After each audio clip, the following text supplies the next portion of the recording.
യഹോവയാൽ സംഭവിച്ചു നമ്മുടെ ദൃഷ്ടിയിൽ ആശ്ചര്യം. അപ്പൊ യഹോവയാൽ സംഭവിച്ച വിഷയങ്ങളായി പറഞ്ഞുകൊണ്ടിരിക്കുന്നത്, ഒന്ന് ഇസഹാക്കിന്റെ വിവാഹം യഹോവയാൽ സംഭവിച്ചതാണ്. രണ്ട്, ശിംശോന്റെ ബന്ധം. രാവിലെ ചിന്തിച്ച് നിർത്തിയത് ശിംശോൻ മാനോഹയുടെ മകനാ. അമ്മയുടെ അടുക്കൽ ദൂതം വന്നു. ആരാ? ശിംശോന്റെ അമ്മയുടെ അടുക്കൽ. അമ്മയോട് ദൂതൻ പല കാര്യം പറഞ്ഞു. നീ ഗർഭവതിയാകാൻ പോവുക, സൂക്ഷിച്ചോണം, സൂക്ഷിക്കണം. ഒരു സ്ത്രീ ഗർഭവതിയായാൽ സൂക്ഷിക്കണം, ഒത്തിരി കാര്യം സൂക്ഷിക്കണം. മാനോഹയുടെ ഭാര്യയോടും ദൂതൻ അങ്ങനെ വന്ന് പറഞ്ഞത്, സൂക്ഷിക്കണം. പുതിയ നിയമത്തിൽ നമ്മുടെ വിശ്വാസികളോടും പറയുന്നത് സൂക്ഷിക്കണം. നിന്നെ തന്നെ ആദ്യം സൂക്ഷിക്കണം. നമുക്ക് നമ്മളെ സൂക്ഷിക്കാൻ നേരമില്ല, മറ്റുള്ളവരെ അല്ലേ? നിന്നെ തന്നെ സൂക്ഷിക്കണമെന്നാ. എന്നാൽ ചിലർക്ക് അവനവനെ സൂക്ഷിക്കാൻ യാതൊരു താല്പര്യവും ഇല്ല. അടുത്തിരിക്കുന്ന ആളിനെ നന്നായിട്ട് സൂക്ഷിക്കുകയും ചെയ്യും, സൂക്ഷിച്ചു നോക്കുകയും ചെയ്യും. നാം നമ്മെ തന്നെ സൂക്ഷിക്കണം. അപ്പൊ ഈ മാനോഹയുടെ ഭാര്യയോട് പറഞ്ഞു, സൂക്ഷിച്ചോണം, നിനക്കൊരു കുഞ്ഞുണ്ടാകും, അവൻ യഹോവയ്ക്ക് നാസീർ വധസ്ഥനായിരിക്കും. നാസീർ ആയിരിക്കും. നാസീർ വധസ്ഥന്റെ പ്രമാണമാണ് സംഖ്യാപുസ്തകം 6-ാം അധ്യായത്തിൽ.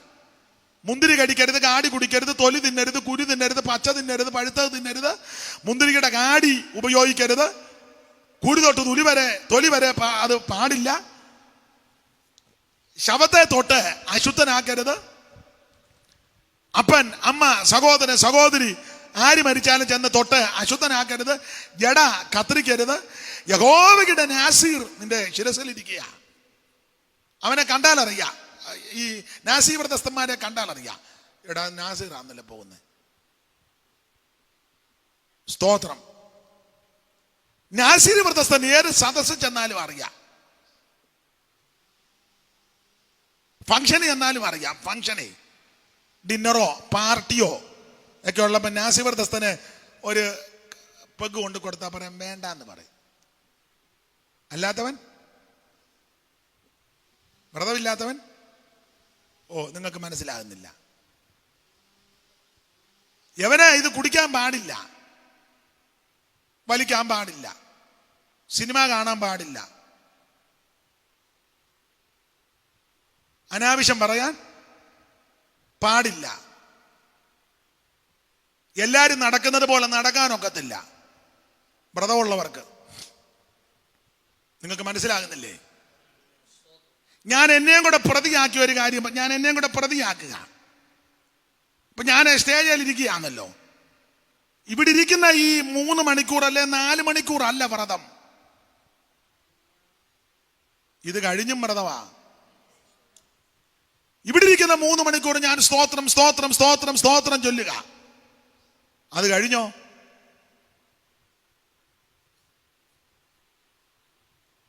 ഒരു ദിവസം 24 മണിക്കൂറല്ലേ, അതിൽ 3 അങ്ങ് പോയിട്ട് എത്ര 21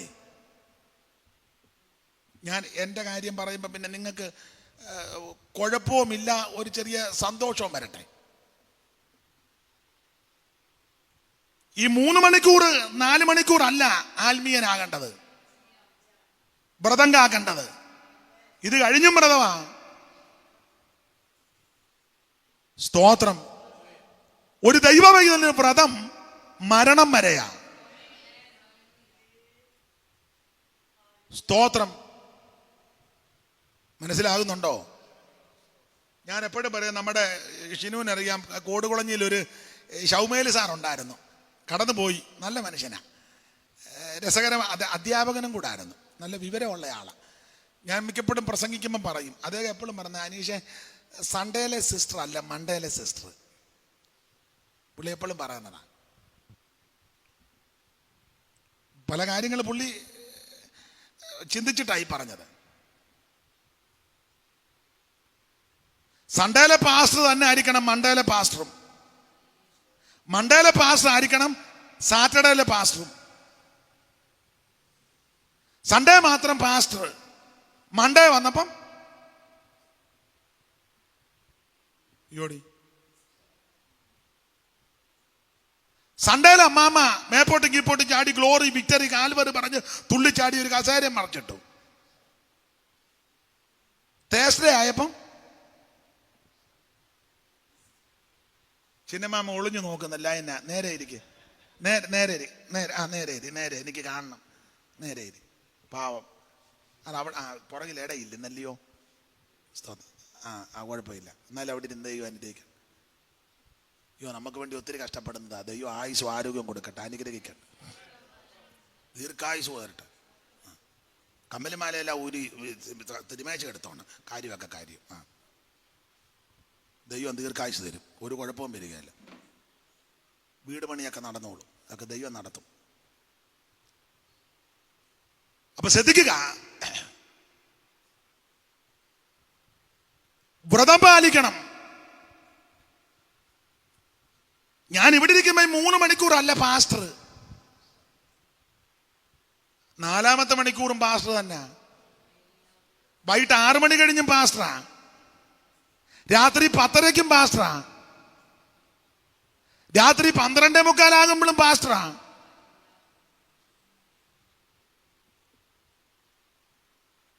ചന്തയിൽ പോയാലും പാസ്റ്ററാ, സൂപ്പർ മാർക്കറ്റിൽ കയറുമ്പോഴും. എന്നെ ആർക്കും അനക്കമില്ലാത്ത എടുക്കപ്പെട്ടതാണോ അതോ എൻ്റെ കാര്യമല്ലേ ഞാൻ ഈ പറയുന്നേ? എന്നിട്ട് നിങ്ങൾക്ക് എന്നാ ഇനി നിങ്ങളുടെ കാര്യം പറയട്ടെ. എൻ്റെ കാര്യം പറഞ്ഞപ്പോൾ നിങ്ങൾക്കെല്ലാം ഒരു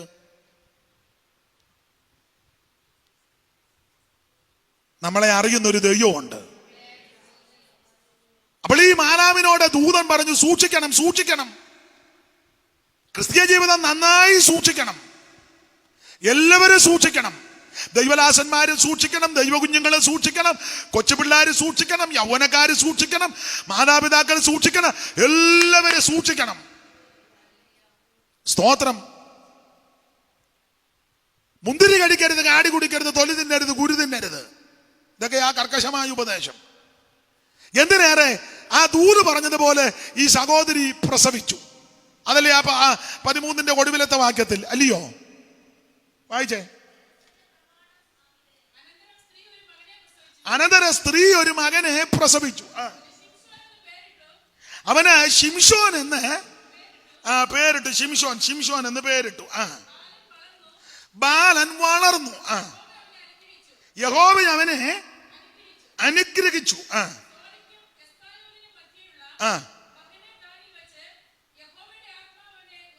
യഹോവയുടെ ആത്മാവ് അവനെ ഉദ്യമിപ്പിച്ചു തുടങ്ങി. അപ്പൊ ദൈവാത്മാവിനാൽ ഉദ്യമിപ്പിച്ചു തുടങ്ങി, ദൈവാത്മാവിനാൽ നടത്തപ്പെടുക. പക്ഷെ ദൈവാത്മാവിനാൽ നടത്തപ്പെട്ട ഇങ്ങേര് ചില പ്രായമൊക്കെ ആയപ്പോ നേരെ തിമ്നയിലോട്ട് പോയി. ഞാൻ രാവിലത്തെ സെക്ഷനിൽ പറഞ്ഞ തിമ്നെ ചെന്ന് ഒരു പെങ്കൊച്ചിനെ കണ്ടു. പുള്ളിക്ക് അവളെ ബോധിച്ചു. ഈ പയ്യന് ബോധിച്ച്,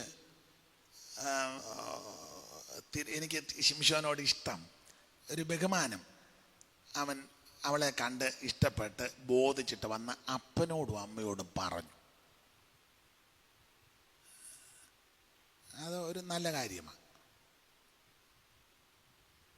ചിലരെ ബോധിച്ചു കഴിഞ്ഞാൽ അവരുമായിട്ട് അങ്ങ് പോവുക. പിന്നെ 6 മാസം കഴിഞ്ഞാൽ സ്വന്തം നാട്ടിലോട്ട്.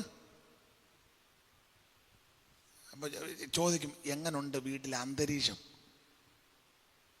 സ്തോത്രം. അവന് ബോധിച്ചുടനെ അപ്പനോടും അമ്മയോടും പറഞ്ഞു. ഇനി ഞാൻ മാതാപിതാക്കളോടും കൂടെ ഒരു കാര്യം പറയാം. നിങ്ങളുടെ മകനോ മകളോ കണ്ട് ബോധിച്ചു, അവരങ്ങ് തീരുമാനിച്ചു, ന്യായമായ കാര്യം നിങ്ങൾ പറഞ്ഞു കൊടുത്തു, മോനെ ഇത് പാടില്ല, മോളെ ഇത് പാടില്ല, പിന്നെ അങ്ങ് ശടിക്കുക.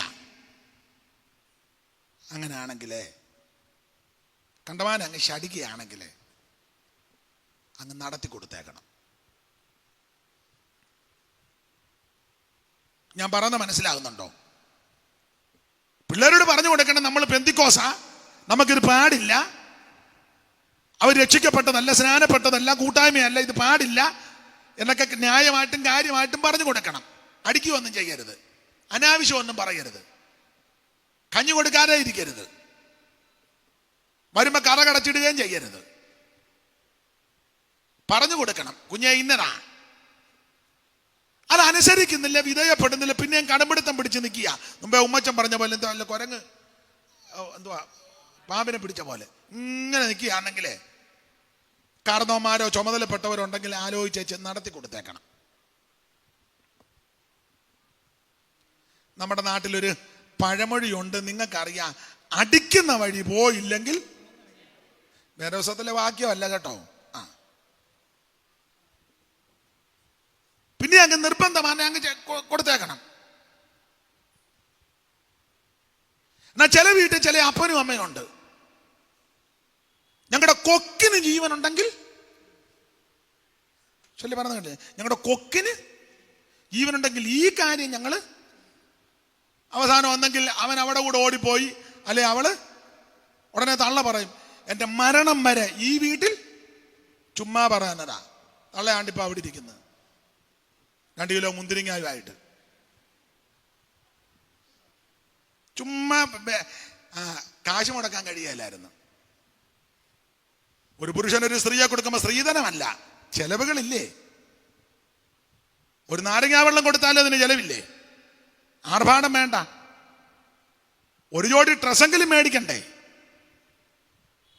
ഒരു ജോഡി ചെരുപ്പ് വേണ്ടേ? ഇപ്പോഴത്തെ സീസണാണ് ഒരു കുട വേണ്ടേ? കല്യാണം കഴിഞ്ഞ് നനഞ്ഞു പോകാൻ പറ്റുമോ? ആ കോഴി നനഞ്ഞു പോകും പോലെ. അപ്പൊ ഇത് കഴിയത്തില്ല. അതിനാ ഉടനെ വിളച്ചില്ല, ഞങ്ങളുടെ കൊക്കിന് ജീവനുണ്ട്, ഇങ്ങനെ ഞങ്ങൾക്കൊരു മോളില്ല, ഇങ്ങനൊരു മോൻ ഇല്ല. എന്നിട്ട് 5 മാസം കഴിഞ്ഞപ്പോ മോനെ മോളെ വിളച്ചില് കാര്യമുണ്ട്. നിങ്ങൾ പിന്നെ സ്തംഭിച്ചിരിക്കുന്ന പോലെ.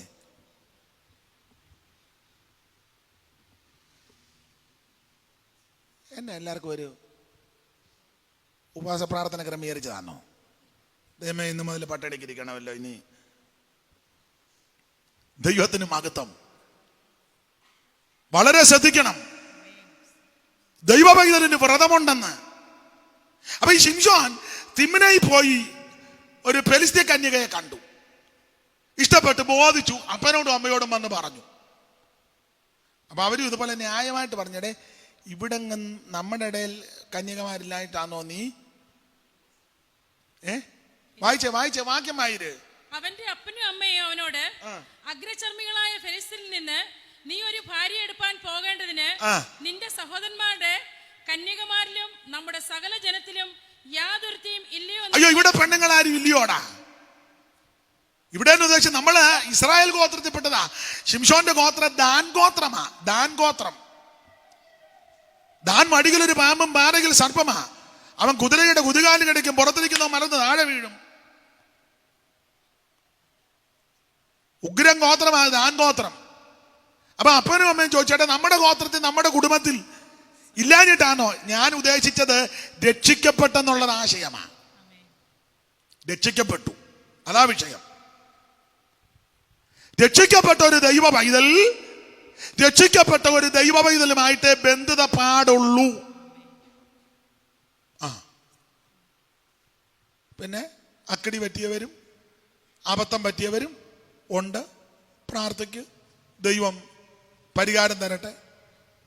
സ്തോത്രം. നോർത്ത് ഇന്ത്യ ജോലിക്ക് പോയതാ, അവിടെ വെച്ച് പറ്റിപ്പോയി. ഇനിയിപ്പോൾ ഇരുന്ന് പ്രാർത്ഥിക്കല്ലാതെ മിണ്ടുകയല്ല. സ്തോത്രം. ബാംഗ്ലൂർ പഠിക്കാൻ വിട്ടതാ, ആ പാർക്കിൻ്റെ അവിടെ വെച്ച് കണ്ടതാ, പറ്റിപ്പോയി.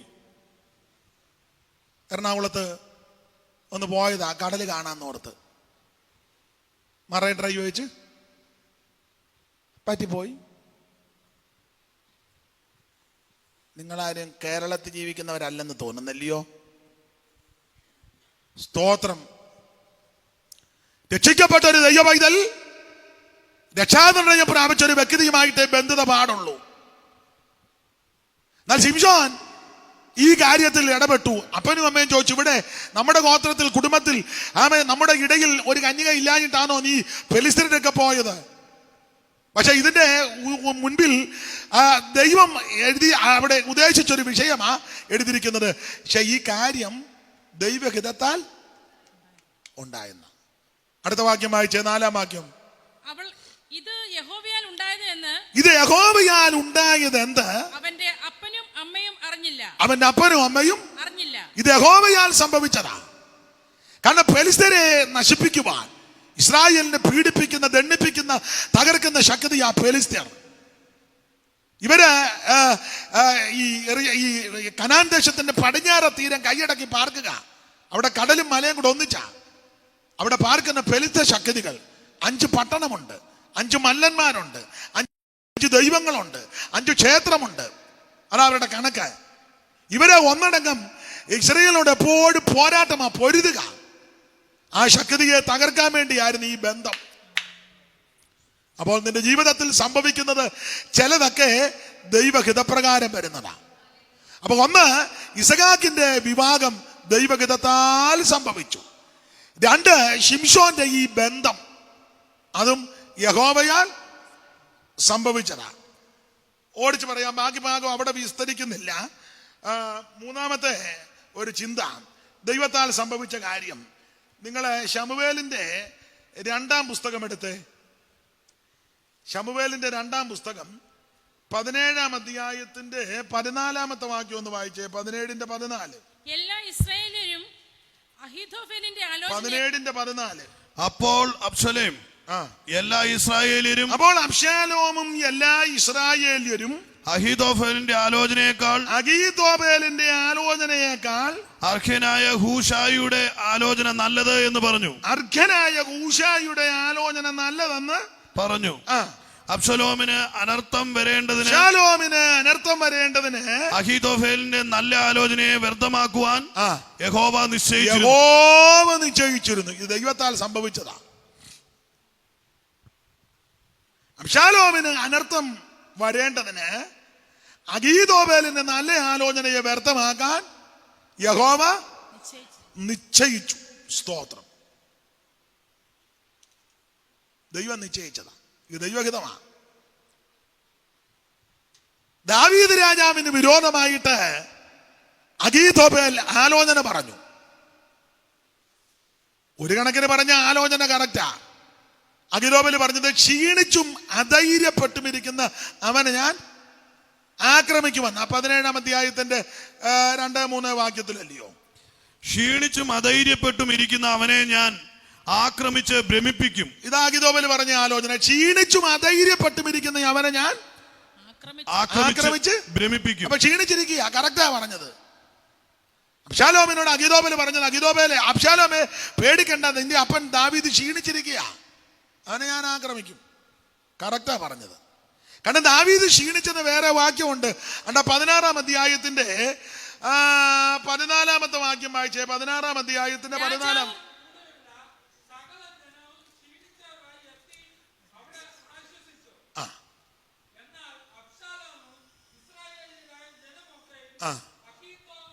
അപ്പൊ ശ്രദ്ധിച്ചേ, അവിടെ വായിക്കുന്ന ദാവീദ് ക്ഷീണിച്ചെന്നാ, അങ്ങനല്ലയോ എഴുതിയേക്കുന്നേ? മൈക്കിൽ കൂടെ ഒന്ന് വായിച്ചേ. രാജാവും കൂടെയുള്ള സകല ജനവും ക്ഷീണിച്ചു. അപ്പൊ അഹീഥോഫെൽ പറഞ്ഞ കറക്റ്റാ, ദാവീദ് ക്ഷീണിച്ചു. ഒരിക്കൽ നേരിന്റെ മകൻ അബ്നേർ മരിച്ചപ്പോ ദാവീദ് പറഞ്ഞല്ലോ, ഞാൻ ക്ഷീണിച്ചെന്ന്. 3:38 അല്ലയോ? ശമൂവേലിന്റെ 2-ാം പുസ്തകം 3:38.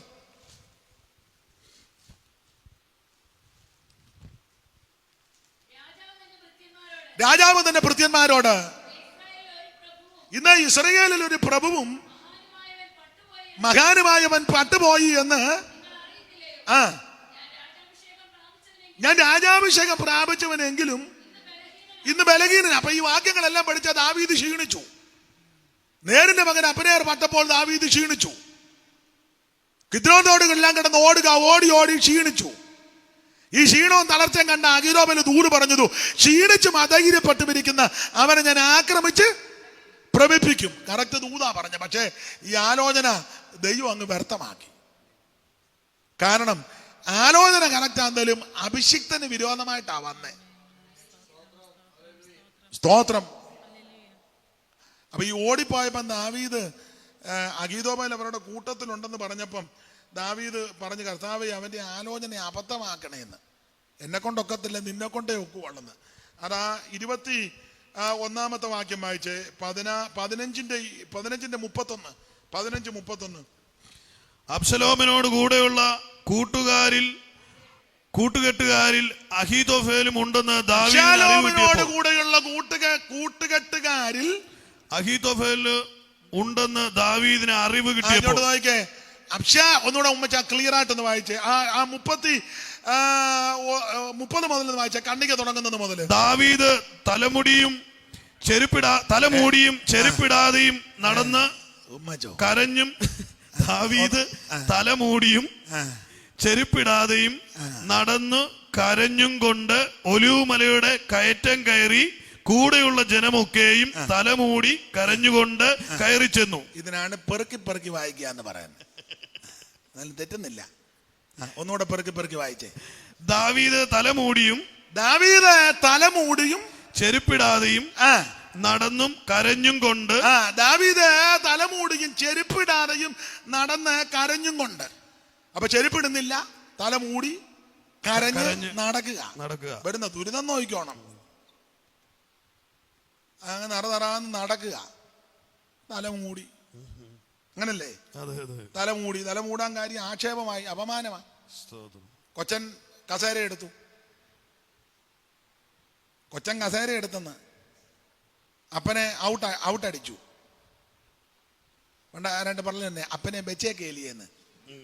നീ എന്നെ വെക്കുകയല്ല, പഠിച്ചല്ലേ.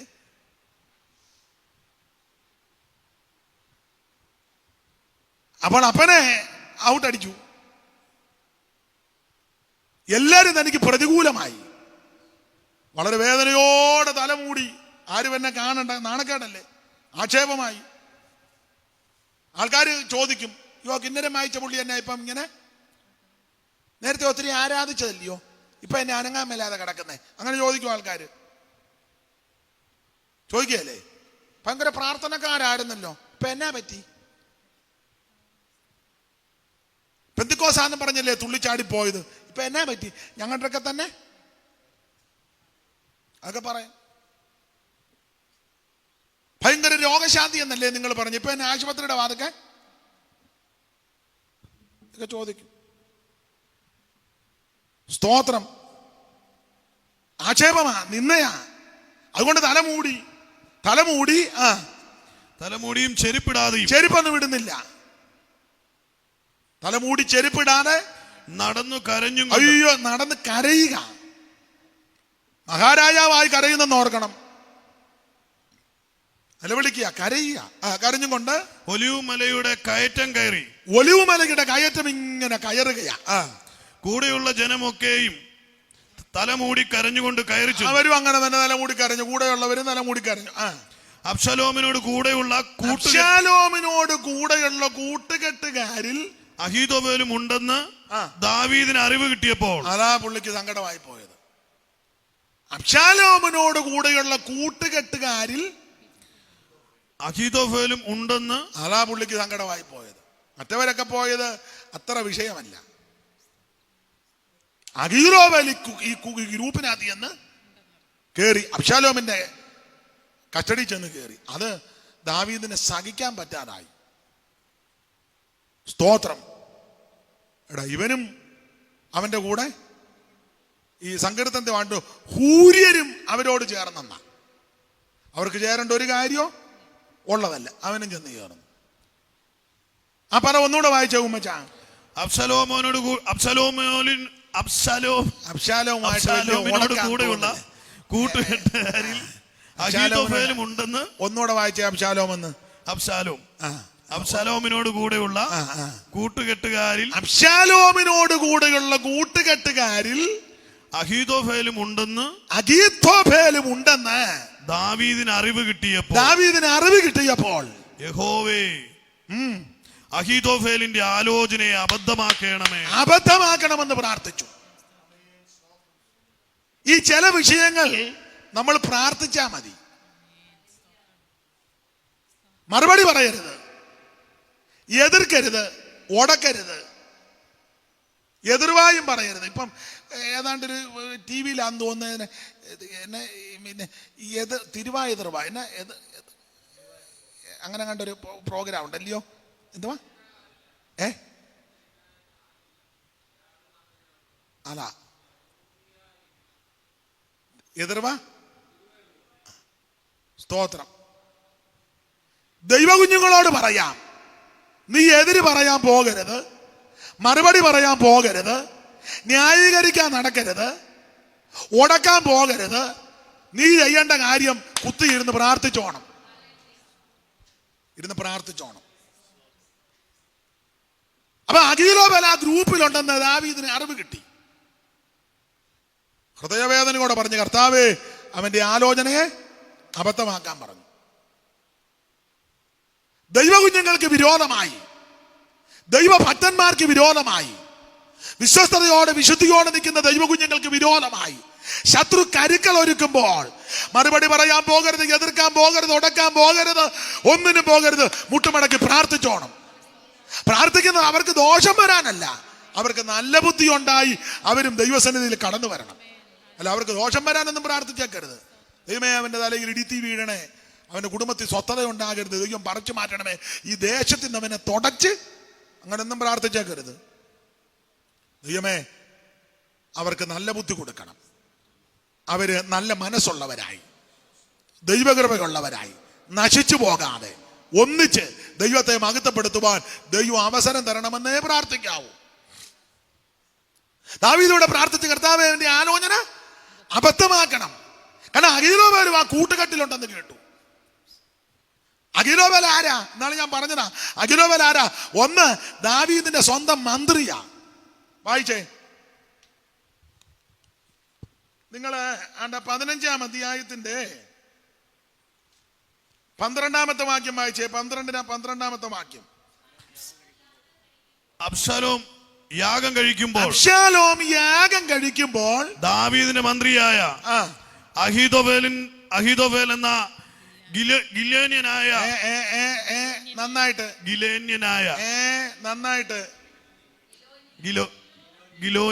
ഉമ്മച്ചൻ തന്നെ വായിക്കണം. ഗീലോന്യനായ അവന്റെ പട്ടണമായ, പുള്ളിക്ക് ഇംഗ്ലീഷ് ഭാഷ നന്നായിട്ട് പുള്ളി കൈകാര്യം ചെയ്യും, മലയാളത്തിനോട് അത്ര പിടുത്തം ഇല്ല. എനിക്കാണെങ്കിൽ ഇംഗ്ലീഷിനോട് അത്ര പിടുത്തോ ഇല്ല, മലയാളത്തോട് കുറച്ച് പിടുത്തമുണ്ട്.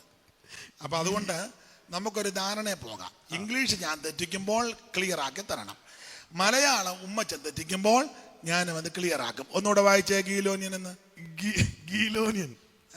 ഗീലോന്യൻ പിന്നെ ഞാൻ പഠിപ്പിച്ചോളാം.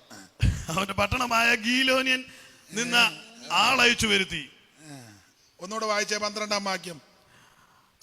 അബ്ശാലോം യാഗം കഴിക്കുമ്പോൾ ദാവീദിന്റെ മന്ത്രിയായ അഹീതോഫേൽ എന്ന ഗീലോന്യനെയും പരിവക്കേടാ കുഴപ്പമില്ല, എന്നാലും എത്രയൊക്കെ ഒപ്പിക്കുന്നല്ലോ, വലിയ കാര്യം. അബ്ശാലോം യാഗം കഴിക്കുമ്പോൾ ദാവീദിന്റെ മന്ത്രിയായ അഹീതോഫേൽ എന്ന ഗീലോന്യനെയും അവന്റെ പട്ടണമായ ഗീലോനിൽ നിന്ന് ആളയച്ചു വരുത്തി. അപ്പൊ അബ്ശാലോം യാഗം കഴിക്കുക. ഗീലോന്യനാകുന്ന അഹീതോഫേൽ അവിടെ വായിക്കുന്ന ദാവീദിന്റെ മന്ത്രിയാ, കണ്ടോ? അപ്പൊ അഹീതോഫേൽ ആരാ? ദാവീദിന്റെ മന്ത്രി. സ്വന്തം മന്ത്രിയായിപ്പോ അപ്പുറത്തെ കൂട്ടുകെട്ടി ചെന്ന് കയറിയേക്കുന്നത്. എങ്ങനുണ്ട്? വലത്തുവശത്തിരുന്ന് ആലോചന പറഞ്ഞു കൊടുക്കുക, നമുക്ക് അങ്ങനെ ചെയ്യണം, ഇങ്ങനെ ചെയ്യണം, നമുക്ക് പാടെ അവിടെ കൂടണം, പിന്നെ അപ്പുറേ നമുക്ക് ഒരു 3000 പേരെ വിടണം, ഇപ്പുറേ ഒരു 2000 പേരെ നിർത്തണം, അടുത്ത ആഴ്ച നമുക്ക് ഗിബയോൻ പട്ടണം പിടിക്കണം, അതിൻ്റെ പിറ്റേ ആഴ്ച നമുക്ക് ഹായി പട്ടണത്തെ നേടണം, പിന്നെ അടുത്ത സമയത്ത് കേട്ട് അവിടെ പെലിസ്തരി പാളയം ഇറങ്ങിയിട്ടുണ്ടെന്ന് നമുക്ക് അവിടെ ഇതെല്ലാം ഇപ്പറ എന്ന് പറഞ്ഞു കൊടുത്തേച്ചു. നൂട്രി പുള്ളി അപ്പുറം ചെന്നു. എവിടെ? അബ്ശാലോമിന്റെ അടുക്കൽ ചെന്നു. എങ്ങനുണ്ട് ബുദ്ധി?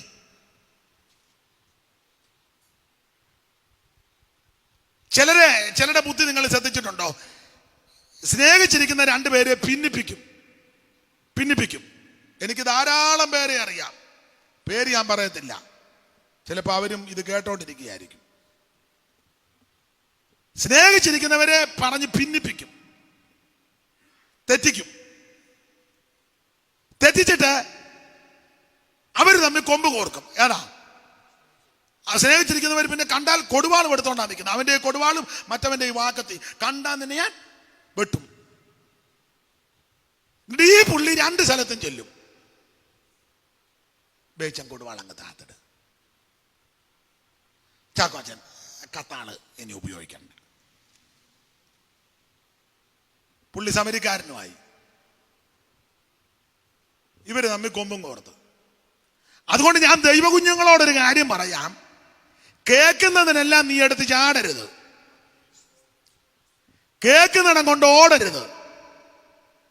ഇത് ശരിയാണോ, ഇതിന്റെ നിജസ്ഥിതി എന്താ, ഇത് സത്യമാണോ മിഥ്യയാണോ, ഇതിന്റെ വസ്തുത എന്താന്നൊക്കെ നന്നായിട്ട് എനിക്ക് ഉമ്മൻചാണ്ടിയുടെ കാര്യങ്ങളിൽ ഒരു കാര്യം ഇഷ്ടം, നിങ്ങളും ശ്രദ്ധിച്ചിട്ടുണ്ട്. അദ്ദേഹം മുഖ്യമന്ത്രിയായിട്ടിരുന്നപ്പോൾ എന്തെങ്കിലും വിഷയങ്ങൾ പറഞ്ഞാൽ, അതുപോലെ ചില മന്ത്രിമാരുണ്ട്, ആട്ടെ ഞാനതിനെപ്പറ്റി വിശദമായിട്ടൊന്ന്,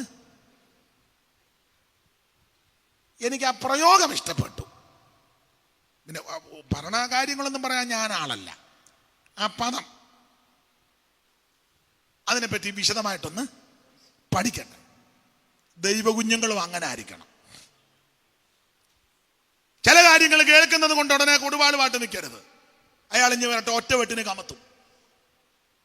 അവളിങ്ങോട്ട് വരട്ടെ, അവളെ ഇനി ഈ വീട്ടിൽ താമസിപ്പിക്കുമെന്ന് സ്വപ്നം പോലും കേൾക്കുന്നിടം കൊണ്ട് ഓടരുത്. നിങ്ങളെ ഭിന്നിപ്പിക്കാനും ചതിക്കാനും വഞ്ചിക്കാനും തകർക്കാൻ ഇതിനിടെ കുരുക്കൊപ്പിക്കും. അത് കേട്ട് തുള്ളരുത്. സ്തോത്രം. ഈ അഗിതോബന്റെ സൂത്രം കണ്ടോ? ദാവീദിന്റെ മന്ത്രിയാ കൂടെ നിൽക്കുക. മന്ത്രി എന്ന് പറഞ്ഞാൽ എന്തുവാ, ആലോചനയൊക്കെ പറഞ്ഞു കൊടുക്കുകയല്ലേ. രാജാവ് കൽപ്പന പുറപ്പെടുവിക്കുക, അതിന്റെ കാര്യമല്ല. മന്ത്രി സൂക്ഷ്മ നിരീക്ഷണത്തോടെ പറയും, ഇന്നെ പോലെ ചെയ്യണം, അവിടെ പടയിറക്കണം, ഇന്നടത്ത് പോകണം, അപ്പുറേ പോകണം, അവിടെ ഒരു 1000 പട്ടാളത്തെ വിടണം, അപ്പുറേ നമ്മുടെ കോട്ട, പിന്നെ ആയുധമില്ലാത്ത കുറെ പേരുണ്ട്, നമുക്ക് എത്രയും പെട്ടെന്ന് കൊല്ലനെ വരുത്തി ആയുധം ഉണ്ടാക്കണം. ഇതൊക്കെ ഈ പറഞ്ഞു കൊടുക്കുന്നത്. ഇതെല്ലാം പറഞ്ഞു കൊടുത്തിട്ട് പുള്ളി ന്യൂട്രൽ അപ്പുറ ചാടി അബ്ശാലോമിനോട് കൂടെ കൂട്ടുകെട്ടിൽ അഹിതോബലും ചെന്ന് കയറി. ആ വാക്യം ഒന്നുകൂടെ വായിച്ചേ. അബ്ശാലോമിനോട് കൂടെയുള്ള കൂട്ടുകെട്ടുകാരിൽ അഹീതോഫെലും ഉണ്ടെന്ന് ദാവീദിന് അറിവ് കിട്ടി. അയ്യോ, ദാവീദിന് അറിവ് കിട്ടി. ഒന്ന്, ദാവീദിന്റെ സ്വന്തം മന്ത്രിയാ. 2, കുടുംബത്തിന്റെ ഉപദേഷ്ടാവാ. നിങ്ങളാണ്ട് ആ വാക്യം വായിച്ചേ. 16-ാം അധ്യായത്തിന്റെ 23-ാമത്തെ വാക്യം വായിച്ചേ. 16-ന്റെ-23. അക്കാലത്ത് അഹീതോഫെൽ പറയുന്ന ആലോചന, അക്കാലത്ത് അഹീതോഫെൽ പറയുന്ന ആലോചന ദൈവത്തിന്റെ അരുളപ്പാട് പോലെയായിരുന്നു. ദൈവത്തിന്റെ അരുളപ്പാട് പോലെയായിരുന്നു. ഇങ്ങോട്ട് നോക്കിക്കേ. അക്കാലത്ത് അഹീതോഫെൽ പറയുന്ന ആലോചന ദൈവത്തിന്റെ അരുളപ്പാട് പോലെ. അരുളപ്പാടെന്നല്ല, അരുളപ്പാട് അരുളപ്പാട് പോലെയാ, അരുളപ്പാടല്ല.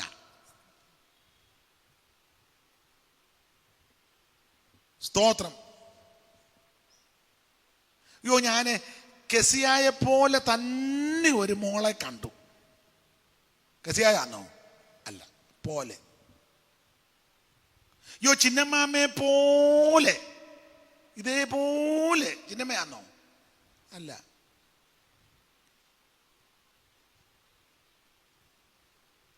അവറാച്ചനെ പോലെ, അവറാച്ചനല്ല, പോലെ. അക്കാലത്ത് അഹീതോഫെൽ പറയുന്ന ഈ ആലോചന ദൈവത്തിന്റെ അരുളപ്പാട് പോലെ. ദാവീദിനും അബ്ശാലോമിനും അതെല്ലാം അങ്ങനെ തന്നെ ഇഷ്ടമാ എന്ന് പറഞ്ഞ ഈ കുടുംബത്തിന്റെ, ഈ ദാവീദിന്റെ കുടുംബത്തിന്റെ ഉപദേഷ്ടാവ് അഹീതോഫെൽ. എന്തുവാ? അഡ്വൈസ് ചെയ്യുക. ഒരു ഇംഗ്ലീഷ് തെറ്റിയോ? പറ. ഇരിക്കട്ടെ, ഒരു ഇംഗ്ലീഷ്. ദാവീദിനും അബ്ശാലോമിനും എല്ലാം അഡ്വൈസ് കൊടുക്കുന്ന ആളാ അഹീതോഫെൽ. നമ്മുടെ പെന്തിക്കോസുകാരുടെ ഭാഷ പറഞ്ഞാൽ, മനസ്സിലാകുന്ന ഭാഷ പറഞ്ഞാൽ കുടുംബപ്രവാചകൻ. കുടുംബപ്രവാചകൻ. അങ്ങനെ ഇപ്പോഴത്തെ പെന്തിക്കോസുകാർക്ക് അത് അത്ര ഉണ്ടോന്ന് അറിയത്തില്ല. പണ്ടൊക്കെ ഈ കുടുംബപ്രവാചകന്മാരുണ്ട്. അവരുടെ വീട്ടിലൊരു വിഷയം വന്നാൽ ഉടനെ പുള്ളിയെ വരുത്തും. എന്നെ എത്ര പേര് വിളിച്ചിട്ടുണ്ട്? ഇപ്പോഴല്ല, സ്തോത്രം, പ്രാർത്ഥിക്കാൻ. പിന്നെ ഞാൻ ചിലരോട് പറയാം, നിങ്ങളുടെ പാസ്റ്ററോടും കൂടെ ഒന്ന് പറയണം, സ്തോത്രം. എന്നാൽ ചിലരെ നമുക്ക് കുഴപ്പമില്ല, അവർ പ്രാർത്ഥിക്കാൻ വന്നാലും പ്രശ്നക്കാരല്ല, ഒരു കുഴപ്പമില്ല. പിന്നെ ഞാൻ നിങ്ങളോടൊരു കാര്യം പറയുകയാണ്, നിങ്ങളുടെ വീട്ടിൽ ആരെങ്കിലും വിളിച്ച് പ്രാർത്ഥിക്കണേ നിങ്ങൾ പ്രാർത്ഥിച്ചോണം, അതൊന്നും ഇവിടെ തടസ്സമേ ഇല്ല. നിങ്ങളുടെ വീട്ടിൽ, കാരണം എന്നെ പരിചയപ്പെടുന്നതിന് മുന്നേ നിങ്ങൾക്ക് പരിചയമുള്ള അനേക ദൈവ കുഞ്ഞുങ്ങളും ദൈവദാസന്മാരും നിങ്ങൾക്ക് വേണ്ടി പ്രാർത്ഥിച്ചവർ 100 കണക്കിനുണ്ട്. അതുകൊണ്ട് അവരെ നിങ്ങളുടെ വീട്ടിൽ വിളിക്കുകയും പ്രാർത്ഥിക്കുകയൊക്കെ ചെയ്തോണം, ഇവിടെ ഒരു തടസ്സവും ഇല്ല. ഒക്കെ എന്തെങ്കിലും എന്നെയും വിളിക്കും, സമയമുണ്ടേ വരാം. സ്തോത്രം. ഇവിടെ കടംപിടുത്തമൊന്നുമില്ല.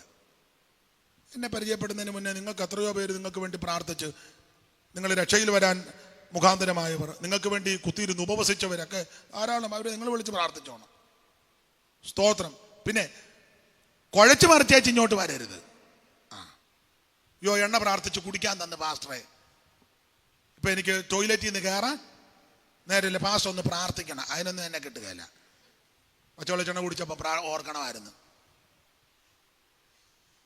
ഉപ്പ് പ്രാർത്ഥിച്ചെന്ന് വെച്ച് പറഞ്ഞ് രാത്രി ആ കിണറ്റിൽ കൊണ്ടിടാൻ ഞാൻ അങ്ങോട്ട് പോയപ്പം കാലയിൽ ഏതാണ്ട് കൊണ്ടതല്ല, പാമ്പ് കടിച്ചതാ. അതൊന്നും ഞാൻ ഉത്തരവാദിയല്ല. മുതുപാതിരാക്കി നിന്നോട് ആര് പറഞ്ഞു ഉപ്പ് പ്രാർത്ഥിച്ചോണ്ട്? കൊഴാമറിച്ചിലുണ്ടാക്കി വെച്ച് വന്നേക്കരുത്. ഞാൻ ഒരു വീട്ടിൽ ഇരുന്നപ്പോൾ അവിടെ വേറൊരു പ്രവാചകനെയും കൂടെ വിളിച്ച് ഞാനും ഉണ്ട്. എനിക്ക് വചന ശുശ്രൂഷ, പുള്ളി അത് കഴിഞ്ഞുള്ള പ്രാർത്ഥന, വീട്ടുപേര് സ്ഥലമൊന്നും ഞാൻ പറയത്തില്ല, വർഷങ്ങൾക്ക് മുമ്പാ ഞാനും ഉണ്ട്. ശുശ്രൂഷയ്ക്ക് വചന ശുശ്രൂഷ കഴിഞ്ഞ് രാത്രിയാ. ഇന്നത്തെ പോലെ ഒരു 10-25 കൊല്ലം മുമ്പാ, 25 അല്ല. എനിക്ക് പ്രസംഗിക്കാൻ ഒന്നും വലിയ യാതൊരുമൊന്നുമില്ലെങ്കിൽ അറിയാവുന്ന വാക്യമൊക്കെ ഇങ്ങനെ പറയുക. എനിക്ക് പ്രസംഗിക്കാൻ സമയം തന്നെ ഞാൻ 1 മണിക്കൂറോളം പ്രസംഗിച്ചു. അതിനുശേഷം പ്രാർത്ഥിച്ച് അവസാനിപ്പിച്ചപ്പോൾ ഈ പ്രവാചകനുമുണ്ട്, വീട്ടുകാരും ഞാനും എന്നോട് പറഞ്ഞു ഇന്ന് പോകണ്ട, അല്ലെങ്കിലും പോകാനൊക്കത്തില്ല, വണ്ടിയും വെള്ളമൊന്നുമില്ല, രാവിലെ പോകാം. ഞാൻ പറഞ്ഞു ആട്ടെ രാവിലെ പോകാം. അപ്പം എന്നോട് പറഞ്ഞ് ഞങ്ങൾ പ്രാർത്ഥിക്കുക, പാസ്റ്റർക്ക് വേണേ ഇരിക്കുക, ഇല്ലെങ്കിൽ ഞാൻ പറഞ്ഞു ഞാനും ഇരിക്കാം, പ്രാർത്ഥനയില്ലയോ, അപ്പത്തിന് നെയ്യ് കൂടുന്ന ദോഷമാണോ? ഞാനും ഇരിക്കാം. ഞാനും ഇരുന്ന് എൻ്റെ ദൈവമേ പ്രാർത്ഥിച്ചൊരു പാതിരാത്രി ആയപ്പം പുള്ളി പറയാ ഒരു കാര്യം ചെയ്യുക, അച്ചായനും അമ്മാമേ, ആ വീട്ടിൽ അച്ചായനും അമ്മാമേ അക്ഷരം പോലും മിണ്ടാതെ, ഒരു വലിയ വീടാ, തറവാടാ. എനിക്കൊന്ന് എല്ലാ മുറിയിലൊന്നും ഞാൻ കയറിയില്ല, എനിക്കറിയാം, എന്നാലും ഒരു 10-12 മുറിയോളം കാണും, ജനലും കതവും ഒക്കെ ഉള്ള പഴയ തറവാടാ. ആ വീട് തന്നെ ഒരു 10-25 സെൻറ്റിലായിരിക്കും ഇരിക്കുന്നത്, വലിയ വീടാ. ഇപ്പോൾ ഓർക്കുന്നു, ചുറ്റോട് ചുറ്റും കൊക്കോ,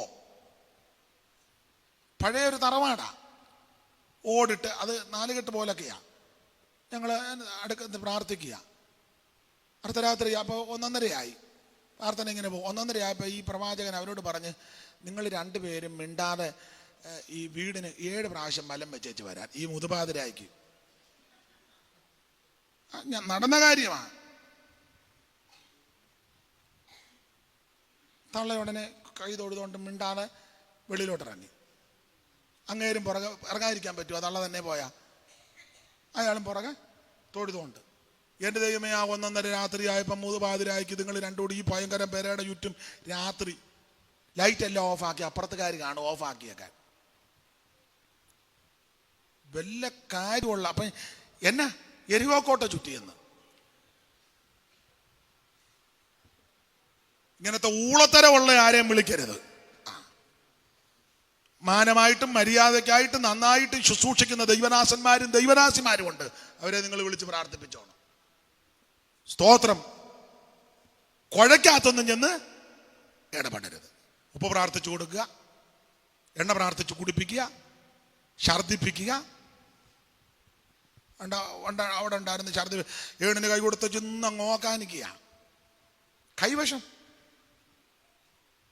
എന്നിട്ട് തള്ള പറഞ്ഞ് കറുത്ത ഏതാണ്ട് സാധനമാണ്, ഇവിടെ ഇതിനകത്ത് എന്തെല്ലാം കറുത്തതും വെളുത്തതും മഞ്ഞ കളറുള്ളതൊക്കെ ഇതിനകത്ത് കിടക്കില്ല, എന്തെല്ലാം കഴിക്കുന്നത് ഇല്ലേ? മിണ്ടുകയല്ല. എനിക്ക് സയൻസ് ഒന്നും അറിയാമല്ല, നേഴ്സിംഗ് പഠിച്ച ആരെങ്കിലും ഉണ്ടോ? ആരുമില്ലേ? നേഴ്സല്ലേ? ഓ, ആരുമില്ല. ഇതിനകത്തെ കറുത്ത കളറുള്ളത് കാണും, മഞ്ഞ കളറുള്ളത് കാണും, ചുമന്ന കളർ, ബ്ലഡ് തന്നെ ചുമന്നതല്ലേ. ഒരു തള്ള നിന്ന് നോക്കാനിക്കാൻ കറുത്തൊരു സാധനമാണ്. പാസ്റ്റർ പറഞ്ഞു 28 വർഷം മുമ്പ് അകത്ത് പോയതാ. എങ്ങനെയുണ്ട്? ഞാൻ ഇപ്പൊ ഒന്നും മിണ്ടുന്നില്ല. അപ്പൊ അഹീതോഫേൽ ഒന്ന് കുടുംബ പ്രവാചകനാ, രണ്ട് ദാവീദിന്റെ സ്വന്തം മന്ത്രിയാ. ഈ മന്ത്രിയും കുടുംബ പ്രവാചകനുമാകുന്ന ഈ അഹീതോഫേൽ ഇപ്പൊ അബ്ശാലോമിന്റെ കൂട്ടുകെട്ടിനകത്ത് ചെന്നു. ദാവീദിന് മനോവേദനയായി. അപ്പോൾ ദാവീദ് പ്രാർത്ഥിച്ചു, കർത്താവേ അഹീതോഫേലിന്റെ ആലോചന അബദ്ധമാക്കണം. ദൈവം അവൻ അബദ്ധമാക്കിയത് മറ്റൊന്നുമല്ല, അർഹ്യനായ ഹൂശായിയെ കൊണ്ടുവന്ന് അബദ്ധമാക്കി. അതാണ് 17-ാം അധ്യായത്തിന്റെ 5-ാം വാക്യം വായിച്ച്. അഹീതോഫേൽ ദൂത് പറഞ്ഞു പോയി കഴിഞ്ഞപ്പോൾ ഹൂശായിയെ വരുത്തി വായിര്. എന്നാൽ അബ്ശാലോം അർഖ്യനായ ഹൂശായിയെ വിളിക്ക, അവന്റെ അഭിപ്രായവും കേൾക്കാമല്ലോ എന്ന് പറഞ്ഞു. ഹൂശായി അബ്ശാലോമിന്റെ അടുക്കൽ വന്നപ്പോൾ അബ്ശാലോം അവനോട്, ഇന്നിന്ന പ്രകാരം അഹീതോഫേൽ പറഞ്ഞിരിക്കുന്നു, അവൻ പറഞ്ഞതുപോലെ നാം ചെയ്യുകയോ അല്ലെങ്കിൽ നീ പറക എന്ന് പറഞ്ഞു. അപ്പൊ ഹൂശായി അബ്ശാലോമിന്റെ അടുക്കൽ വന്നപ്പോൾ അബ്ശാലോം ഹൂശായിയോട്, ഇന്ന പ്രകാരമല്ല അഹീതോഫേൽ പറഞ്ഞിരിക്കുന്നു, അവൻ പറഞ്ഞതുപോലെ നാം ചെയ്യണോ അല്ലെങ്കിൽ നീ ആലോചന പറയാൻ പറഞ്ഞപ്പോൾ ഹൂശായി അബ്ശാലോമിനോട്, അഹീതോഫേൽ ഇപ്രാവശ്യം പറഞ്ഞ ആലോചന നല്ലതല്ല. നിന്റെ അപ്പനും അവന്റെ ആളുകളും വീരന്മാരും കാട്ടിൽ കുട്ടികൾ കവർന്നു പോയ കരടിയെ പോലെ ഉഗ്രമാനസന. നിന്റെ അപ്പൻ നല്ല യോദ്ധാവാ, അവൻ ജനത്തോടു കൂടെ രാപാർക്കത്തില്ല. അവൻ ഇപ്പോൾ വല്ല ഗുഹയിലോ മറ്റു വല്ല സ്ഥലത്തോ ഒളിച്ചിരിക്കും. അതുകൊണ്ട് ആരംഭത്തിൽ തന്നെ ഇവര് ചിലർ പട്ടുപോയാൽ അബ്ശാലോമിന്റെ പക്ഷക്കാരിൽ മഹാസംഹാരമുണ്ടായെന്ന് ഇസ്രായേൽ മക്കൾ മുഴുവൻ അറിയും. അപ്പോൾ സിംഹഹൃദയമുള്ള ശൂരനും കൂടെ ആശേഷം ഉരുകിപ്പോകും. ആലോചന അബദ്ധമാക്കി. സ്തോത്രം. ഇത് ദൈവത്താൽ സംഭവിച്ചതാ. സ്തോത്രം. അഹീതോഫേലിന്റെ ആലോചന അബദ്ധമാക്കി. അതിലേ വായിച്ചത് 17-14 വായിച്ച് 17-14. അപ്പോൾ അബ്ശാലോമും എല്ലാ ഇസ്രായേലരും അഹീതോഫേലിന്റെ ആലോചനയേക്കാൾ അർഖ്യനായ ഹൂശായിയുടെ ആലോചന നല്ലത് എന്ന് പറഞ്ഞു. അബ്ശാലോമിന് അനർത്ഥം വരുത്തേണ്ടതിന് അഹീതോഫേലിന്റെ നല്ല ആലോചനയെ വ്യർത്ഥമാക്കുവാൻ ദൈവം നിശ്ചയിച്ചു. ദൈവത്താൽ വന്നതാ, യഹോവയാൽ സംഭവിച്ചു. നമ്മുടെ ദൃഷ്ടിയിൽ ആശ്ചര്യം. ഇത് ദൈവത്താൽ സംഭവിച്ചതാ. അപ്പൊ ഒന്ന്, ഇസഹാക്കിന്റെ വിവാഹം ദൈവത്താൽ സംഭവിച്ചു. 2, ശിംശോന്റെ ബന്ധം ദൈവത്താൽ സംഭവിച്ചു. 3, അഹീതോഫേലിന്റെ ആലോചന അബദ്ധമാക്കി ദൈവത്താൽ സംഭവിച്ചു. ഒരു കാര്യവും കൂടെ പറഞ്ഞ് ഇപ്പോൾ ആ മെസ്സേജ് നിർത്താം. സമയമുണ്ടെങ്കിൽ ശിവപാസ്റ്റർ പറഞ്ഞ പോലെ 21 ഉണ്ടല്ലോ. ശിവപാസ്റ്റർക്ക് വേണ്ടി പ്രാർത്ഥിക്കണേ. ആ പിതാവ് ശാരീരിക ക്ഷീണത്താൽ കാലുമൊക്കെ മുറിച്ച് വീട്ടിലാണ്. എടുക്കുകയും പൊക്കുകയൊക്കെ ചെയ്യണം. പുള്ളിക്ക് അത് കൊച്ചമ്മയെ കൊണ്ട് തന്നെ ഒക്കത്തില്ല. പ്രായമുള്ള ആളും ക്ഷീണിതനല്ലേ, അപ്പം എടുക്കുക. അതുകൊണ്ട് പുള്ളിക്ക് ഇട്ടേച്ച് വരാനൊക്കത്തില്ല. എങ്കിലും വരുന്ന ദിവസം ഉപവാസ പ്രാർത്ഥനയ്ക്ക് അദ്ദേഹം വരും. നിങ്ങൾ അദ്ദേഹത്തെയും കുടുംബത്തെയും പ്രിയപ്പെട്ടവരെ ഓർത്ത് പ്രാർത്ഥിക്കണം. ദൈവം സഹായിക്കട്ടെ. ഒരു കാര്യത്തോടെ പറഞ്ഞങ്ങ് നിർത്താം. യഹോവയാൽ സംഭവിച്ചു, നമ്മുടെ ദൃഷ്ടിയിൽ ആശ്ചര്യം. വായിച്ചേ 4-ാമത്തെ കാര്യം, രഹബയാമിന്റെ അനുസരണക്കേട് യഹോവയാൽ സംഭവിച്ചതാ. സ്തോത്രം. വായിച്ചേ ദിനവൃത്താന്തങ്ങളുടെ 2-ാം പുസ്തകം 10-ാം അധ്യായത്തിന്റെ 15-ാമത്തെ വാക്യം.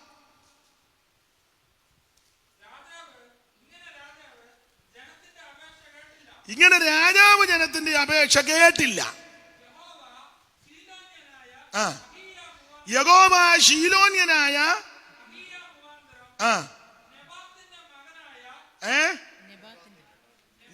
നെബാത്തിന്റെ മകനായ യൊരോബെയാമിനോട്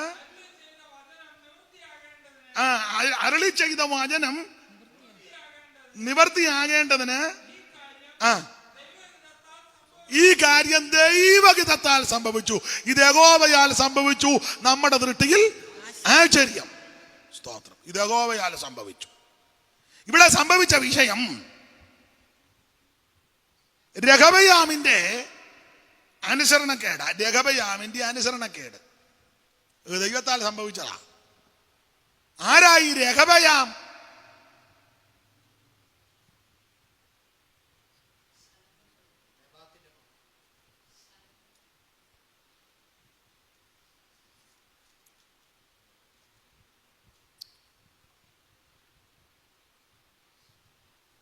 യോടി ഉറക്കെ പറ. ആ, ശലോമോന്റെ മകനാണ് രഹബയാം. രഹബയാം. ഇങ്ങോട്ട് നോക്കിയേ സ്ഥാപിച്ച, യൊരേബയാമാണ്. ആ, അത് തെറ്റേക്കരുത്. പോത്ത് വേറെ, പോത്തം വേറെ, മേരി വേറെ, മൂരി വേറെ, ചാക്ക് വേറെ, ചാക്കോ വേറെ. അപ്പൊ അത് ശ്രദ്ധിച്ചിരുന്നോണം. രഹബയാമും യൊരേബയാമും. ആ, അങ്ങനെ ശ്രദ്ധിച്ച് പഠിച്ചോണം. ഉമ്മച്ചനൊരു ചെറിയ പ്രയാസം ഉണ്ടെന്നേ ഉള്ളൂ മലയാളത്തിന്. എല്ലാവർക്കും പ്രയാസം ആകരുത്. അപ്പോൾ രഹബയാമിന്റെ അനുസരണക്കേട് ദൈവഹിതത്താൽ സംഭവിച്ചതാണ്. നമുക്കറിയാം, ഇസ്രായേലിലെ മൂന്നാമത്തെ രാജാവാണ് ശലോമോൻ. ഒന്നാമത്തെ രാജാവ്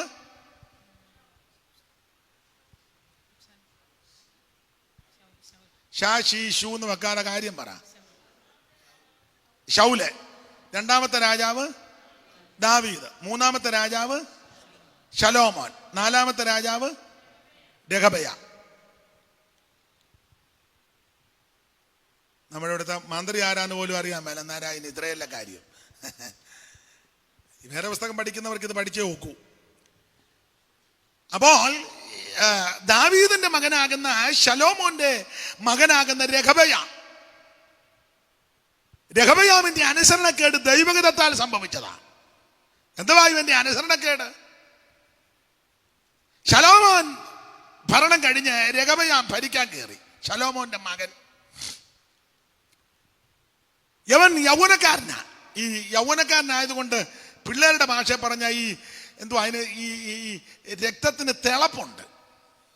പിള്ളേരുടെ തിളപ്പെന്നൊക്കെ പറയുകയല്ലേ, അതിന് ചെറിയ തിളപ്പുണ്ട്. എങ്ങാണ്ടിന്നൊരു ലോൺ എടുത്തൊരു ബുള്ളറ്റും ഒക്കെ മേടിച്ച് തിളപ്പാ പടപടപടപടപടാന്നൊരു വരവും കാളക്കൊമ്പ് പോലെ. അതിനെന്നാ പറഞ്ഞ എന്തുവാ കണ്ണാടി മിററോ ഇങ്ങനെ ഇരിക്കും, കാളയുടെ കൊമ്പ് പോലെ. ചെല്ലുവിന് അങ്ങ് കിടക്കുക ബൈക്ക്, അത്ര ബൈക്ക് കൊണ്ട് അങ്ങ് അവനാ പോകുന്ന കണ്ടു കഴിഞ്ഞാൽ നിങ്ങൾ ശ്രദ്ധിച്ചിട്ടില്ലേ? പിന്നെ വേറൊരു ബൈക്കുണ്ട്, എനിക്ക് എൻ്റെ പേരൊന്നും അറിയാൻ പറ്റില്ല. അതിൻ്റെ പുറകു പൊങ്ങിയായിരിക്കുന്നത്. ഇപ്പം കൂടുതൽ അപകടം നടക്കുന്ന ഏതോ ഒരു വണ്ടിയുണ്ട്. അണ്ടാത്തിന് ചാനാശ്ശേരി രണ്ടുപേര് മര്യാദയ്ക്ക് പോയതാ, ഒരുത്തനെ സ്പീഡിൽ ഓടിച്ചതാ. അത് നിങ്ങള് ഉണ്ടോ? അപ്പൊ ഈ രക്തത്തിളപ്പ ചെറുപ്പക്കാരൻ രഹബയ, യവൻ രാജാവായിട്ട് അവരോധിക്കപ്പെട്ടു. അപ്പൊ രഹബയാൻ രാജാവായി കഴിഞ്ഞപ്പോൾ യൊരേബയാമിനെ വരുത്തി മിസ്രയീമിൽ നിന്ന്. യൊരേബയ എന്ന് പറഞ്ഞാൽ എബ്രയീം ഗോത്രത്തിൽ നെബാത്തിന്റെ മകനാകുന്ന യൊരേബയ. ആ യൊരേബയാമിനെ പറ്റി വായിക്കുന്ന ബഹുപ്രാപ്തിയുള്ള പുരുഷനായിരുന്നെന്ന യൊരേബയ. അത് എബ്രയീം ഗോത്രത്തിൽ നെബാത്തിന്റെ മകൻ യൊരേബയ. ബഹുപ്രാപ്തി, ബഹുമുഖ പ്രതിഭ എന്നൊക്കെ പറയുകയല്ലേ, ബഹുപ്രാപ്തിയുള്ളവനാ. നിങ്ങൾ ആ വാക്യം ഒന്ന് വായിച്ചേ. ബഹുപ്രാപ്തിയുള്ള പുരുഷനായിരുന്നു യൊരേബയ. രാജാക്കന്മാരുടെ 1-ാം പുസ്തകം എടുത്തേ. രാജാക്കന്മാരുടെ 1-ാം പുസ്തകം അതിൻ്റെ 11-ാം അധ്യായത്തിന്റെ 23 മുതൽ വായിച്ചോ. ഇങ്ങനെ ശലോമോൻ രാജാവ് 28 മുതൽ വായിച്ച 28. ശലോമോന് കുതിരകളെ കൊണ്ടുവന്നത് 11:28. രാജാക്കന്മാരുടെ 1-ാം പുസ്തകം 11:20. എന്നാൽ യൊരേബയാം ബഹുപ്രാപ്തിയുള്ള പുരുഷൻ ആയിരുന്നു. ഈ യൗവനക്കാരൻ പരിശ്രമശീലൻ എന്ന് കണ്ടിട്ട്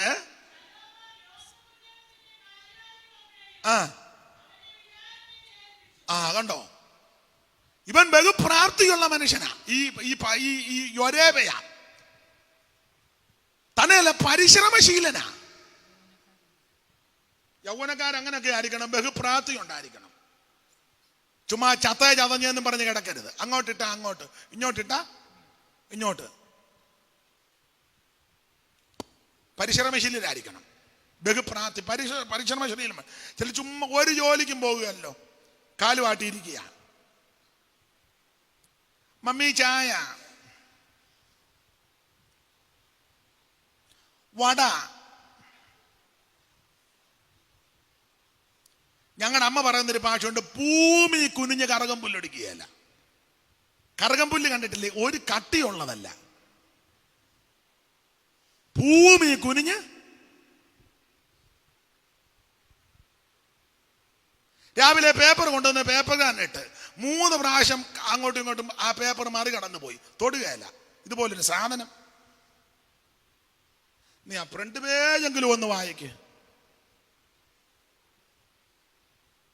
4ാമത്തെ പ്രാവശ്യം വന്ന കാലെ തട്ടി, ഒറ്റ തട്ട് പേപ്പർ തിണ്ണേന്ന് മുറ്റത്ത് പോയി. മഴയും പെയ്ത്. അത് കുനിഞ്ഞൊന്ന് എടുത്ത് ആ ടീപ്പോയിലോട്ടോ അല്ലെങ്കിൽ അത് വെക്കേണ്ട സ്ഥലത്തോട്ട് അങ്ങനെ പോലും മെയ് അനങ്ങുകയല്ല. എന്നെ എല്ലാവർക്കും വീട്ടിൽ ഒരു ജോലിയും ചെയ്യാത്ത ആൾക്കാരുണ്ട്. ഞാൻ സഹോദരന്മാരുണ്ട്, സഹോദരിമാർ. ഒരു വീട് നന്നാകണമെങ്കിൽ ഭാര്യയും ഭർത്താവും മക്കളും ഒന്നിച്ച് പ്രവർത്തിച്ചെങ്കിലേ ആ വീട് നന്നാകൂ. മനസ്സിലാകുന്നില്ല? ഒരു വീടേ നന്നാകണമെങ്കിൽ ആ വീട്ടിൽ താമസിക്കുന്ന എല്ലാവരും കൂടെ യോജിക്കണം. വേണ്ടേ?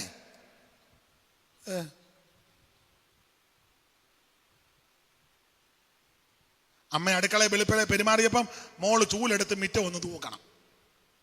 അന്നേരം അപ്പനെ ഒക്കുന്നെങ്കിൽ ആ ചുക്കിലി പൊക്കത്തല്ലേ ഒന്ന് ഉടച്ചേക്കണം. കണ്ട കാര്യങ്ങൾ ഓർഡറാകുന്നു. മനസ്സിലാകുന്നുണ്ടോ? അമ്മ അടുക്കള പെരുമാറുമ്പോഴേ ആ ഉള്ളി ഒന്ന് പൊളിച്ചു കൊടുക്കണം മോള്. അല്ലെ തേങ്ങ ഒന്ന് തിരുമി. കാര്യങ്ങൾ എളുപ്പം നടക്കുകയല്ലേ? തള്ള തന്നെ കിടന്ന് പണിയുക. തേങ്ങായും തിരുമി ഉള്ളിയും പൊളിച്ച് കൂട്ടാനും ഉണ്ടാക്കി കിടന്ന് കുഴഞ്ഞ് അവസാനം അവരവിടെ കിടന്ന് പ്രാഗി. ഞാൻ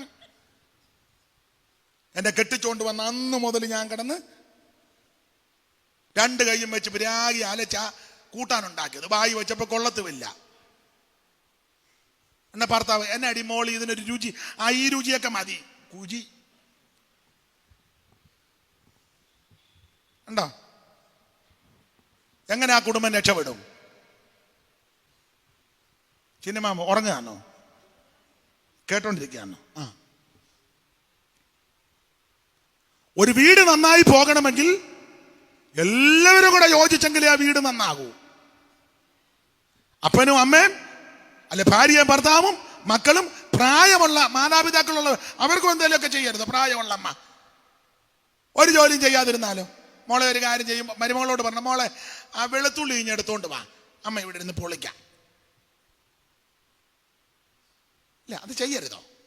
വെളുത്തുള്ളി കൈക്കാമതുണ്ടെങ്കിൽ കട്ടിപ്പണിയല്ലല്ലോ. അല്ലെ ഉള്ളി ഒന്ന് പൊളിച്ച് ആകുന്നെങ്കിൽ മോളെ ഓമയ്ക്ക് ആ തോരൻ വെക്കാൻ ഇനി ചെത്തിക്കൊണ്ട് വാ, അമ്മ എവിടെ നിന്ന് എന്തൊരു കൂമ്പാന്ന തോരൻ വെക്കിഞ്ഞു കൊണ്ട് വാ. ഈയിടെ എനിക്ക് വല്യമ്മച്ചിയുണ്ട്. ഞങ്ങളുടെ വീട്ടിൽ ഒരു മാസത്തോളം നിന്ന് കേട്ടോ. 104, അന്ന് 103, ഇപ്പം 104 ആകുന്നു. ഞാൻ അവിടെ ഒരു കൂമ്പ് നിന്ന് ഒടിച്ചോണ്ട് വന്ന ഉച്ചയ്ക്ക് തോരൻ വെക്കാന്ന് ഓർത്ത് ഒടിച്ചോണ്ട് വന്നപ്പോൾ ഈ അമ്മച്ചി പറയാ അതിഞ്ഞ് തരാൻ. ഈ 103 അതിന്ന് കൊത്തി അരിഞ്ഞു. 103 എന്ന് പറഞ്ഞിട്ട് മനസ്സിലായില്ലേ? 100 ഒരു 3 കൂടെ.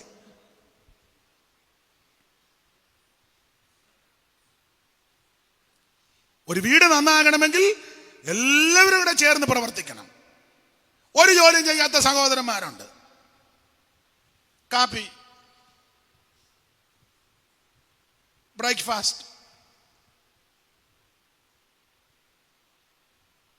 എൻ്റെ ഷർട്ട് ഇട്ട് കൊടുക്കണം. ഇങ്ങനെ നിൽക്കുക. യേശു ക്രിസ്തു നിൽക്കുന്നത് ചില ഫോട്ടോ കണ്ടിട്ടില്ലേ?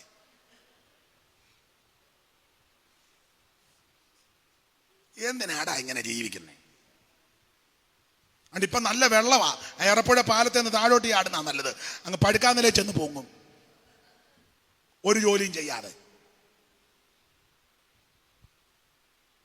കിട്ടിയില്ലെങ്കിൽ അവരോട് പറഞ്ഞാൽ മതി. നമ്മുടെ ഇതൊക്കെ എടുക്കുന്നവരുണ്ടല്ലോ, കാണാതെ പോയൊരു തപ്പന്ന്.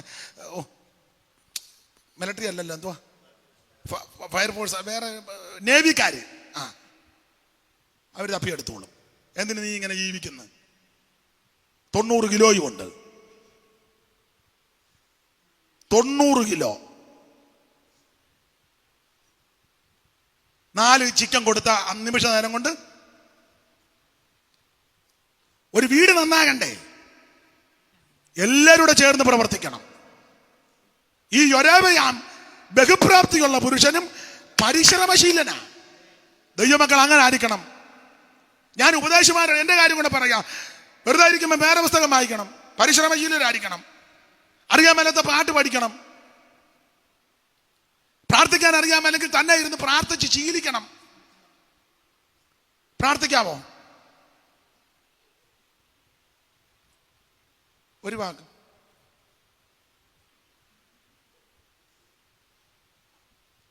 ഇരുപത്തഞ്ച് കൊല്ലമായി പെന്തിക്കോസ് വന്നിട്ട് പ്രാർത്ഥിക്കാവോ എന്ന് ചോദിച്ചപ്പോഴാണ്.